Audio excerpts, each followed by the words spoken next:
The Trump-Kim summit, slated to take place in Singapore on June 12, has been called off. US President Donald Trump cancelled the meeting in a letter to North Korean leader Kim Jong Un, saying the world had lost a great opportunity for lasting peace. Mr. Trump said his decision was based on the tremendous anger and open hostility in a recent North Korean statement, and it is inappropriate to have the meeting at this time. Mr. Trump wrote, "You talk about your nuclear capabilities, but ours are so massive and powerful that I pray to God they will never have to be used." The news came hours after North Korea said it had fully demolished its only known nuclear test site as part of efforts to ease tensions. The key issue here is denuclearization. The US's demand of North Korea is complete, verifiable and irreversible denuclearization, commonly known by the shorthand CVID. Now, most Korea experts, again, were not surprised by this development because both countries have been on different pages on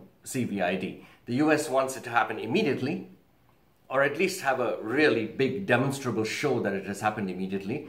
But the North Koreans are saying, why should we do it immediately? We want a calibrated quid pro quo. We want lifting of sanctions, investment and so on and so forth. Now, this is a pattern that Korea watchers say has been carrying on for decades with North Korea. They up the ante, they do a lot of nuclear and missile testing, and then they say, okay, fine, let's come to the table and talk about it, we want concessions. There's also been criticism of Donald Trump for having rushed into this too quickly, too precipitously, and sending his top diplomat, Mike Pompeo, to Pyongyang to meet with Mr. Kim. So this started, rather than from the ground up, it started at the top. And essentially, both came at this issue from two very, very differing viewpoints. In recent days, there has been speculation on whether the summit would actually happen. Last week, Pyongyang suspended talks with Seoul over a joint military exercise between the US and South Korea. A report by North Korea's state news agency said that the air combat drill was a deliberate provocation, which went against the mutual agreement between the two Koreas to end all hostile activities. On Thursday, North Korea's Vice Foreign Minister Choi Son-hui condemned a media interview by US Vice President Mike Pence for comparing North Korea to Libya. Now the question is, what happens next? President Trump spoke at the White House shortly after releasing the letter he had written to Kim Jong Un, saying that he had spoken with his defense secretary and his joint chiefs of staff, as well as Japan and South Korea, and that they were ready for anything quote-unquote reckless that North Korea might do. Now, what could North Korea do? It could possibly conduct another missile test or nuclear test.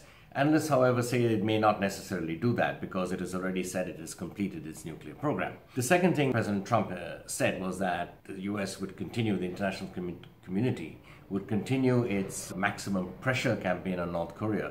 This is the wide economic sanctions that the US and the United Nations Security Council have imposed on North Korea, which are being followed by most of the international community, including, most importantly, China. So this maximum pressure campaign will continue, and this is designed to bleed North Korea's economy, cutting it off essentially from the rest of the world. So Kim Jong Un will remain under severe pressure in that respect. Singapore's Ministry of Foreign Affairs said it regrets that the scheduled summit between Mr. Trump and Mr. Kim will no longer take place. Singapore hopes that the dialogue and efforts to find lasting peace and stability on the Korean Peninsula will continue.